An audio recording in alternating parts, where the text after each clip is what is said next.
For all those who appreciate the work that we're doing here on Standing for Truth, please hit that subscribe button because we are just getting started. Genetic entropy is something that he mentions a lot in this book. Genetic entropy is really, really stupid. But I'm also not a geneticist and that's not really my world. Yeah, I'll be the first one to admit that I'm not a geneticist. Again, I'm not a geneticist. I can't say for certain genetics is not my forefront. Because I'm not a geneticist. Again, not a geneticist, and I'm not a geneticist. I'm not a biochemist. I'm not a geneticist. We should have a conversation about genetic entropy. I've heard you speak to like CRISPR and stuff like that before, and I would be very interested to have that chat. I'm not very well-versed, as I've said, for like the 20th time. I'm not very well-versed in genetics. Yes, so here's the thing, and I'm going to use this to segue into genetic entropy because I feel like that's kind of where you're, pulling a little bit, which is fine because I got my notes right here because I don't know enough about genetics. Again, I cannot emphasize enough how this is not my field. I would, as I've continued to kind of begrudgingly admit throughout the course of this conversation, that genetics really isn't kind of my field. I can talk to you a lot about, other stuff, but genetics isn't it. I don't know about because this isn't my field. Genetics really isn't kind of my field. We're not going to be touching very much on genetic entropy. I feel very comfortable hand-waving it. I'm not a geneticist. That's not my field. I wish I could give you a better answer. I can't give you great answers because I don't know them. Oh, idiot. When we see genetic entropy, I'm going to say genetic entropy, and I'm going to do the genetic entropy sign, and we're going to say it's like this, and then I'm going to say skip. So I'm going to be like genetic entropy, skip.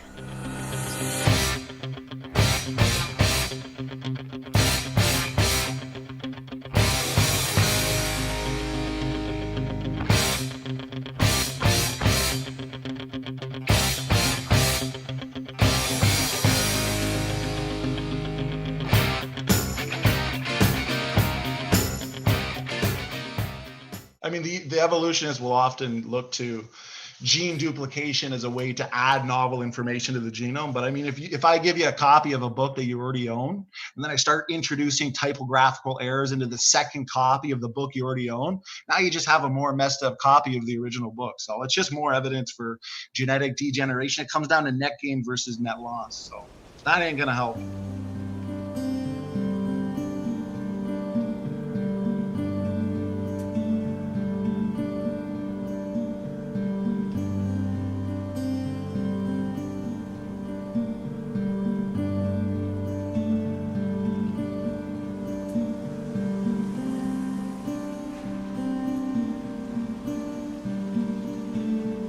Gotcha. Quick add on that though. What about natural selection? Ooh. That's right. Natural selection, though, the problem is it can't act upon those near neutral mutations that are unselectable. Those are the ones that build up. Sure, it's going to amplify the best beneficials and get rid of the worst detrimentals. It's the near neutral mutations that accumulate and degenerate our information system. So that'll have to be the problem you'll have to address, Erica.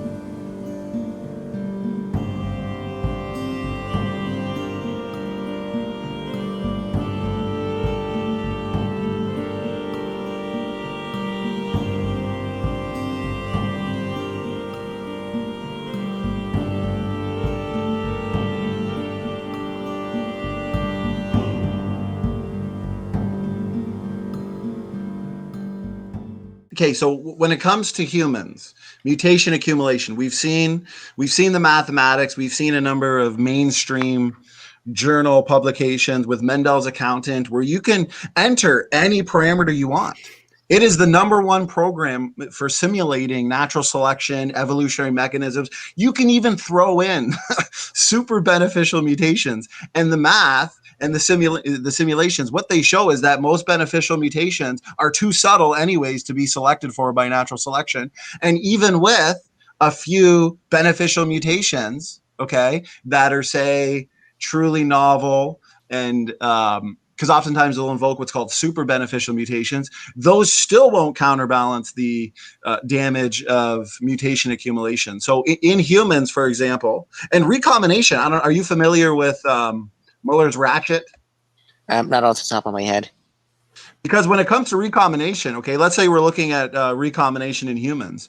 Well, recombination, David, it primarily works between genes rather than between nucleotides. So what that means is that within any gene sequence, let's say any local gene sequence, okay, there's mostly no recombination. Those blocks of DNA are essentially immune to recombination. So here's where Muller's ratchet, here's where it's a problem. That means that the good mutations, okay, if the good mutations and the bad mutations that are accumulating cannot really be separated, and the bad mutations are deleterious, as we know, and they outnumber the good mutation, that means any stretch of DNA is going to degenerate. So recombination isn't even going to help remove deleterious mutations. I mean, in your own words, how can recombination ever help remove these mutations that are accumulating that need to be filtered out, David?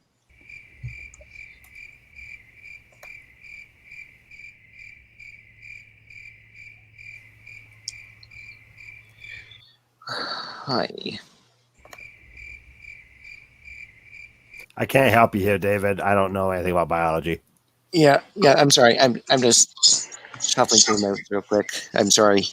See, here's the thing. Here's the big problem, though, David, is I want to point out, I want to make it understandable for the audience too. Okay. So here's a simple question, David. Does natural selection act on phenotype or genotype?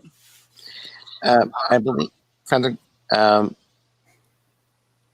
not sure I understand this question. Well, natural selection acts on phenotype, right? It can't see every single nucleotide. And when we pass on our genetics, we're passing on every single nucleotide, of course. So the fact is, every single human being on this planet is mutant.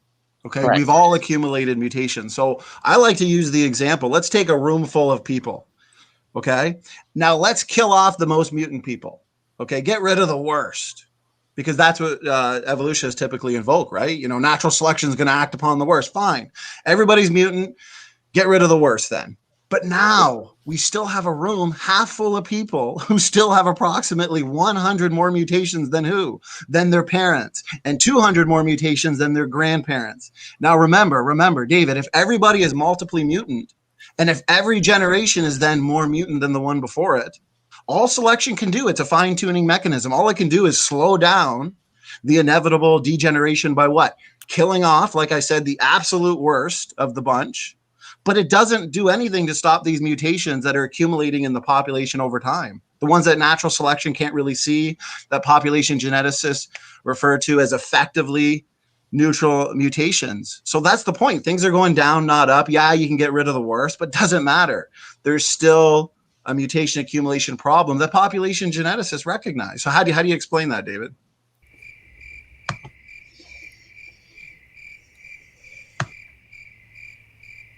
Uh-oh.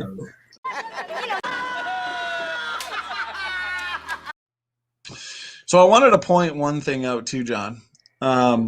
This is what Gutsick Gibbon, okay, will not actually defend her position on. It's the same thing as with David, you know, and I thank David for doing this, but None of the critics have any good arguments And I would agree with you because I am also biased towards evolutionary theory. when it comes to genetic degeneration, the reality of genetic entropy. They're just pretty much denying facts. And that's why when you actually get them in, and I was laughing so hard, John, because Gutsy Gibbon, the queen of dodgeball, dodge, duck, dip, dive, and dodge, she put out a rebuttal video recently on a chapter of one of my books where I focus 90% on genetic entropy. And her argument at the beginning was, well, genetic entropy is not a thing. So whenever he talks about genetic entropy, I'm just going to say it's not a thing and we're going to move on.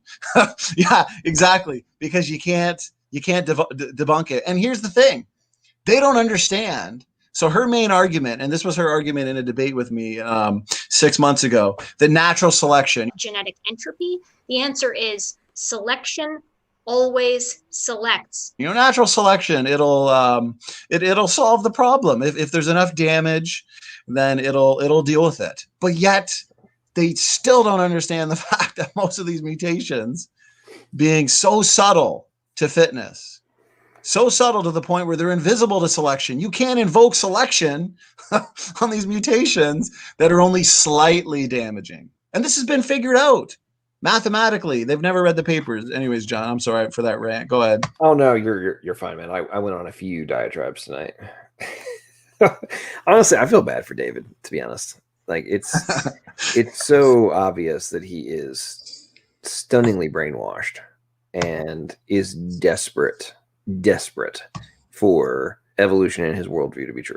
Right. And I mean, to me, when you think about it, like, okay, you have to think about this from like the macro view, not just of him, but in general, right? So theoretically, right, you would think somebody such as David would be doing more research than the average person about like their existence, right? And the requirements for it. But then, as was, laid bare by my little tangent against him towards the end there, of like, he doesn't know what protein domains are.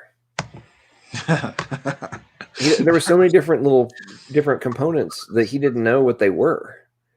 So, I mean, obviously I hadn't gone and researched them and know about them. And to me, when you contemplate part of the reason people like Dr. Dan crack me up when he talks about like, you just don't know what you're talking about. And, you couldn't pass. I dare you to take my evolutionary biology 101 class. It's like, it's why I just kind of crack up and laugh. It's like, you know what, bro? Congratulations on being able to convince people like David that your bullshit, excuse my French, is true. But it's easy to convince people who don't know what you're actually what you're trying to convince them is true, and like the underlying requirements for it to be true. Which, in the context of what we're talking about right now, of yeah, man. So you can't account for transcription factors, but you admit that they're required. And that life can't exist without them, but you don't know how they came to be, and you can't explain it, and it's not plausible for it to be explained. And in your own lab, without all sorts of tools, you can't recreate them. In their own lab, in a modern lab, you can't recreate them. And you're telling me that it just evolved, and that you just need to accept. John, changes in allele frequencies, okay? Changes in allele frequencies over time in populations over generations. I mean, what are you? Just denying science? What are you, pseudoscience? Of course pond scum evolved into people because changes in allele frequencies. I think the thing that really got me more than anything, and I really, like I said, I'm not trying to bash on David. No, it's not David. Everybody says this. It's all James. I'm using as an example, but like, the whole thing about like, was it evolution or was it devolution? Like, was there something that existed before and now you don't have it? Like, you had this capacity, now you don't. What is that? Right. That's evolution. Like, what? No, you literally lost something. So you claiming that you're just going to regain it? I occasionally go into like the Open MIT platform. Mm-hmm. And we'll watch different things.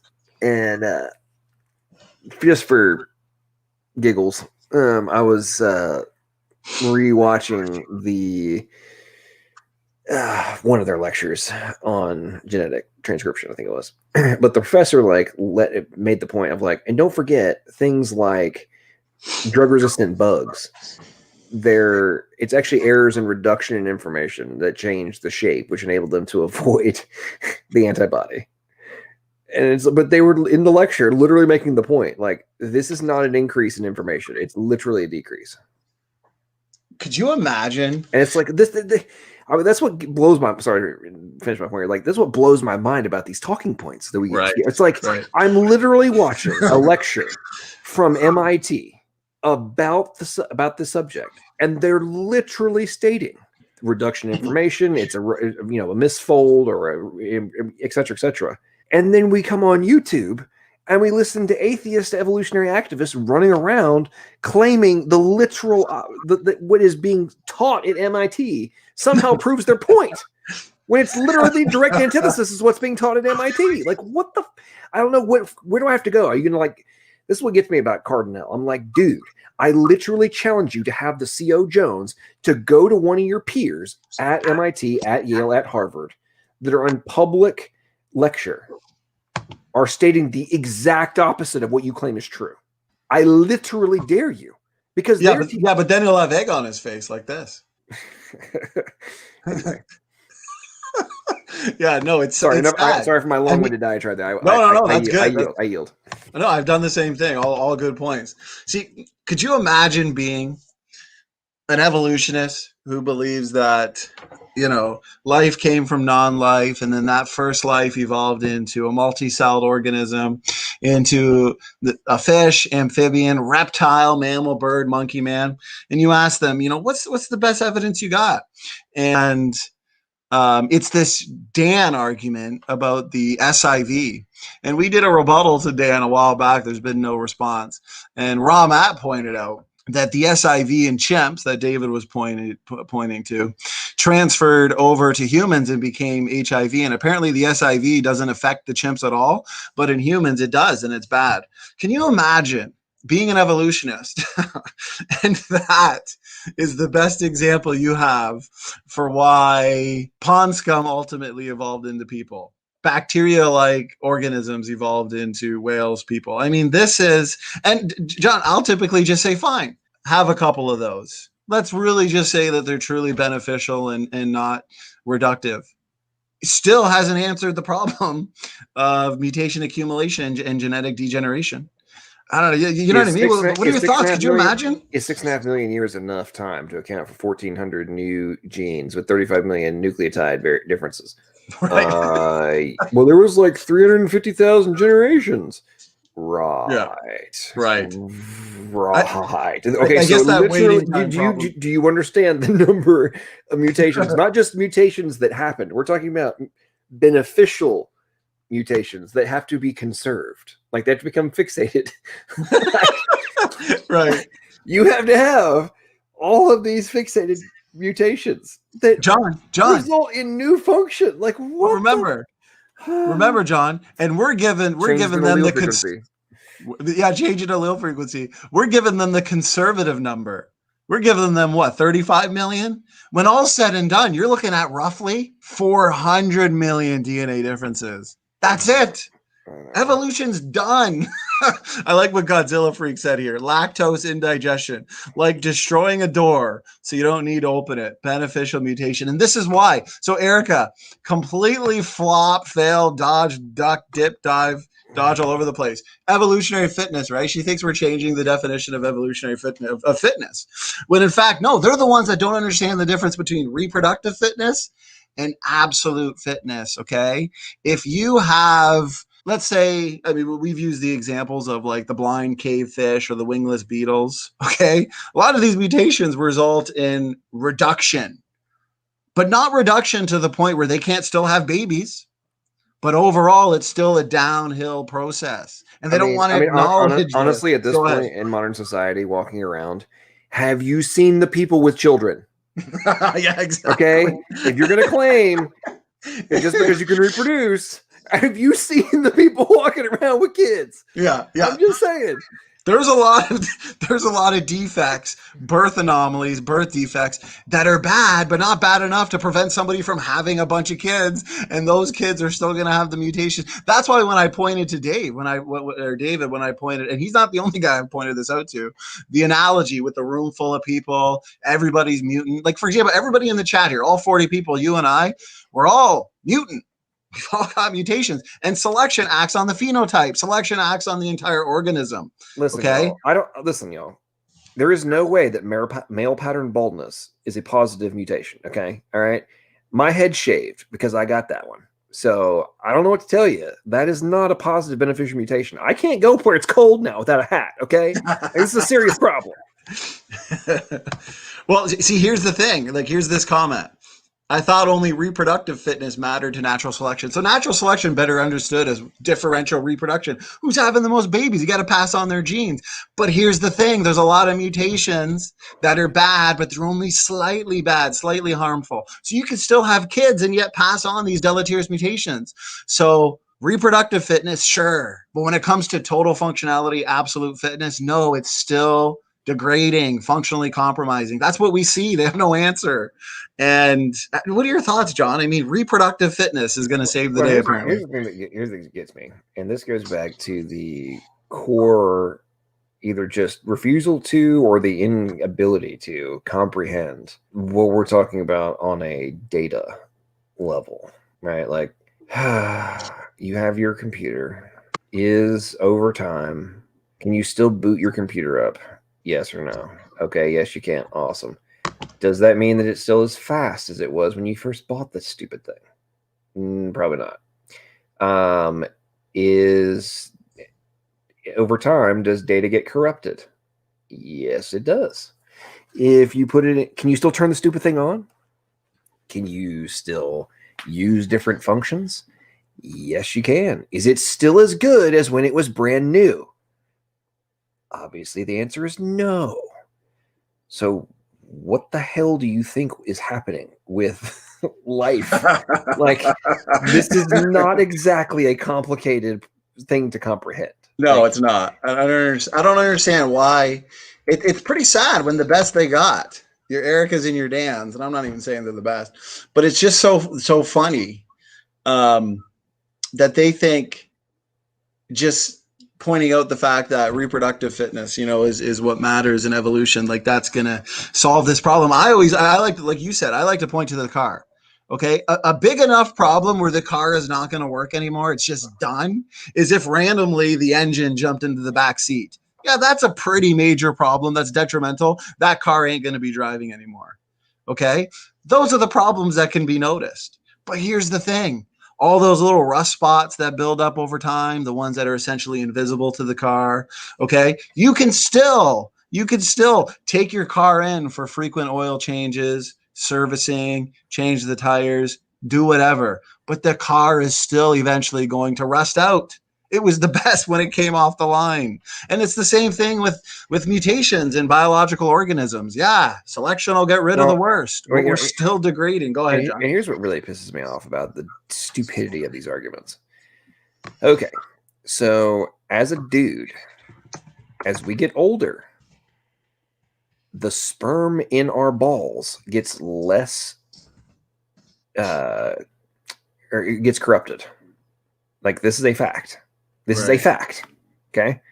So if you have kids when you're older, the mutations they're going to have are going to be higher than if you had the kid when you were younger. Like, this is a well-established fact, right? So if we can prove beyond all doubt that something as simple as having kids when you are older is going to mean they're going to have more mutations than when you had them when you were younger. And they're going to be negative. Like, this is a proven beyond all doubt thing. Like, you don't, as a man, you want to try and not have your kids after 36 because there are all sorts of diseases that have been like identified that fathers over 36 probability of the kid having X, Y, and Z is like skyrockets. Right. Right. And there's some things with women, but it's much less because the eggs, have much different corruption level. But with guys, like, our sperm starts to corrupt big time, right? Every year that goes by, And then at 36, and you're just going on downhill from there. But I mean, okay, we know this is true. Why would you think that if that is true, that overall degradation of the genome over time would not also be true? Even though that it might have been slower if you had the kids when you were younger. That still means they're going to have mutations that you didn't have, and their probability of having diseases is higher than yours. Like, this is not exactly rocket science. I don't understand how this is so complicated for people. Here's the thing. The reality of genetic degeneration, like you said, John, it's not that hard to understand. The evolutionists have to pretend to not understand it because it destroys their worldview. But hey, new functions come. Oh my! John, I don't want to deal with changes in allele frequencies. Oh, I want to point out something too. This whole Neanderthal question. In my debate with Walker, I answered it.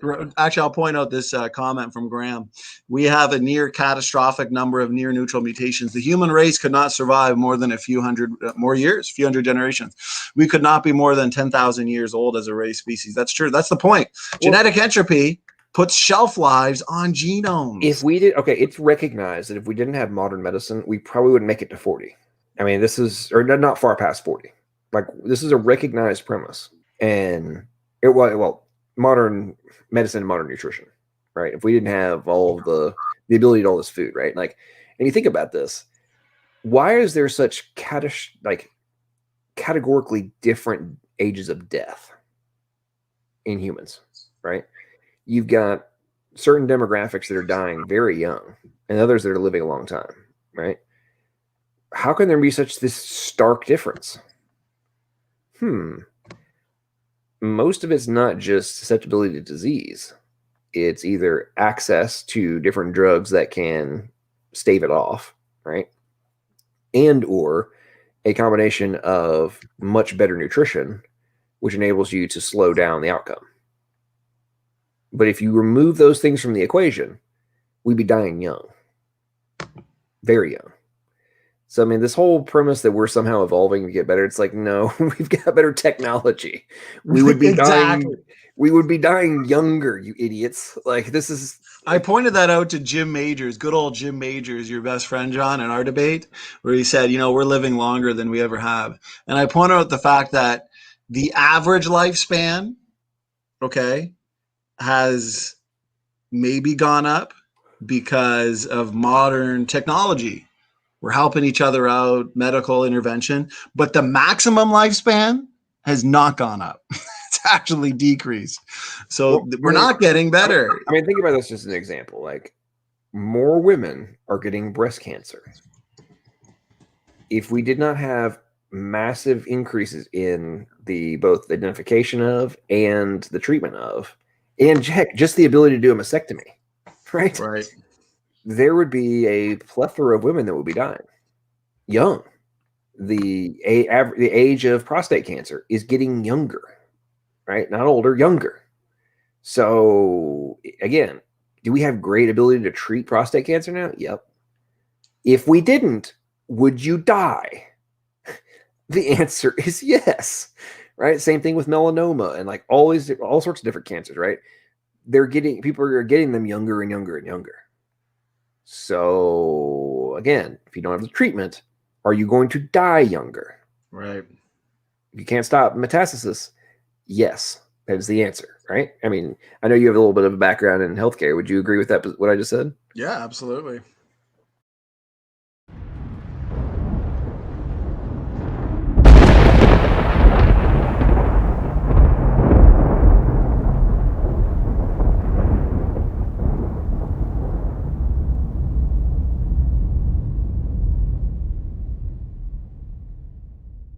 And blessings on you.